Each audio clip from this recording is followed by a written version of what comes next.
केन्दुझर जिला चंपुआ पुलिस को मिली बड़ सफलता। पुलिस जोड़ा चंपुआ अंचल चढ़ाऊ कर एक बाइक चोरी राकेट को गिरफ्त करता बेले यह राकेट में 2 जण नाबालक समेत 5 जन को गिरफ्त कर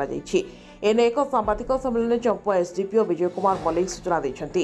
सूचना अनुसार चंपुआ ब्लॉक ब्रह्मपुर करंजिया गाँव अनिल चौधरी लक्ष्मणजीत और धनेश्वर महंत को गिरफ्त कर कोर्ट चालाण कर अन्य 2 नाबालकों को बाल सुधार गृह को पठाई। एमान निकटू 10टी बाइक जबत कर साइड आईआईसी चंपुआ देवकुंडा मैडम आमर एसपी सार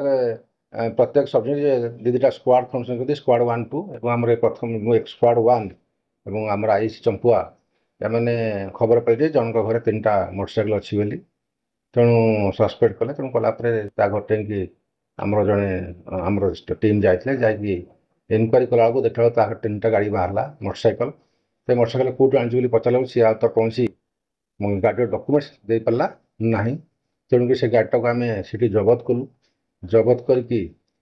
तेणु से आम थाना को लेकिन आसलु थाना आसला थाना इंट्रोडक्शन कलापर इंट्रोडक्शन से आउर अलग क्रिमिनाल ना सब कहला से सब मिसी मासिक डकैत मोटरसाइकेल थेफ्ट करती मोटरसाइकेल थुआई तो नहीं पड़े चाबी खोलिकी चाबी भांगी ताला भांगी नहीं पड़ाती से 5 जन बर्तमान रिटर्न कर 5 जन को 3 जन हेले मेजर आ 2टा जुवेनाइल अच्छा से आम 10टी गाड़ी रिकवरी कर विभिन्न मोटरसाइकेल माने विभिन्न कंपानी मोटरसाइकेल आउ मोबाइल कर 10टा मोटर 5 जन को आम 3 जन को गिरफ्त कर 2 जन जुवेनाइल रिटर्न कर आज कोर्टफड़ा कर सब जोड़ा बड़बिल चंपुआ ये सब अंचल ये संगे आम चंपुआ थाना 212/24 गोटे केस रुजु तदन चलती से ना लक्ष्मणजीत गोटे अच्छी अनिल चौधरी अच्छी धनेश्वर महंत अच्छी आउटा जुवेनाइल अच्छा अलग पिला अच्छा ना आम आम पाइचु कि आगुरी केस अच्छी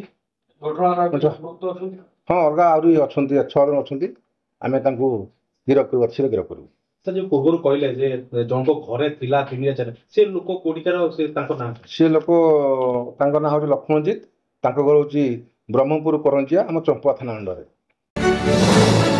Champua Deepak Kumar Nayak report IYA news.